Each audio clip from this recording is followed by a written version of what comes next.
Hello नमस्कार। नमस्कार। अहिले खास भइरहेको काम चाहिँ अहिले यो गरिब बुढेसकालको छौँ हामी होइन। हजुर। यो पठाउको साथीहरू हेर्नु नि यसरी पठाउ होला नि यिनीहरू कतै पठाउ होला नि होइन। अनि यो खास गरी यो बेरोजगारी समस्या हो कि अथवा कुनै टिपसिप काम नलागिपाएको कि के कारणले यस्तो जाम यस्तो भइरहेको छ अहिले पठाउको माग के होला अहिले? धन्यवाद तपाईँको प्रश्नको लागि।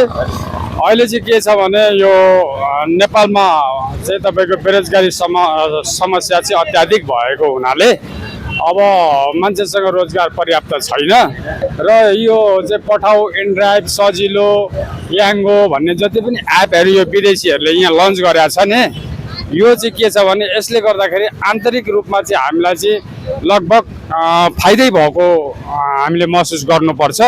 किनभने यसलाई इजी जबका रूपमा पनि लिएका छन्।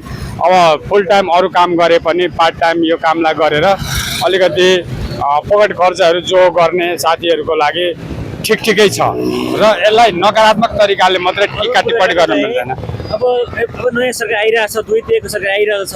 हजुर। कि अब यसको समस्या जस्तै अब जब पाउने पठाउ इन्डाइभर सुरक्षित होला त? इन्सुरेन्स पुलिस राम्रो छ, सुरक्षित होला त? अब यो त गर्नै पर्छ। अब नेपालमा यी एपहरू चलाउने भए यो राइटरका के अरे जीवधनको सुरक्षादेखि लिएर उसका साधनको सुरक्षादेखि लिएर उसलाई पनि एउटा केही न केही यहाँ चाहिँ उसको खटाइ अनुसारको उपलब्धि उसले पाउनुपर्ने हुन्छ र मलाई लाग्छ यो नयाँ बन्ने वर्तमान सरकारले यो कुराहरूलाई सपोर्ट गर्छ जस्तो चाहिँ मलाई लाग्दैन।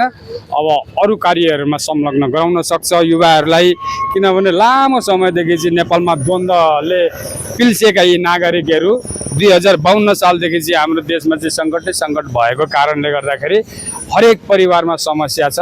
यो समस्याको नामै आर्थिक समस्या हो र यो आर्थिक समस्यालाई चाहिँ कसरी चाहिँ निवारण गर्ने भन्ने कुराहरू चाहिँ राष्ट्र प्रमुखले नै गर्नुपर्ने हुन्छ।